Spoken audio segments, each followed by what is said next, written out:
নমস্কার বন্ধুরা, আমি ডক্টর সোহম মণ্ডল আবার আপনাদের কাছে ফিরে আসছি আর একটা নতুন ভিডিও নিয়ে। তো আজকের টপিক হলো খুবই একটা প্রাসঙ্গিক ইস্যু। আমি বেশ কয়েকটা ইউটিউব চ্যানেল দেখছিলাম, কয়েকটা লাইফস্টাইল কোচের কথা শুনছিলাম, তাই আমার মনে হলো আপনাদের কাছে কিছু পয়েন্ট ক্লিয়ার করা।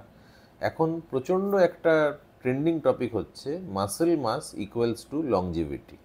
অর্থাৎ এটা লুজ ভাষায় বললে আমরা কি বলতে চাইছি, যার বডিতে যত মাসেল থাকবে সে ততদিন বেশি বাঁচবেন এবং তার আয়ু তত বেশি হবে। তো এটা কি সত্যি? এটা কি মিথ?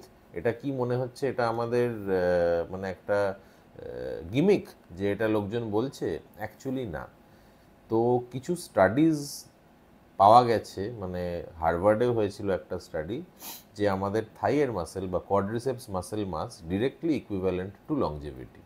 এটা কেন বা কিভাবে, মানে খুব সহজ ভাষায় বোঝাতে গেলে, যে যত বেশি হাঁটতে পারবে বা যে যতদিন বেশি পায়ের ওপর দাঁড়িয়ে থাকবে সেই তো বেশি বাঁচবে।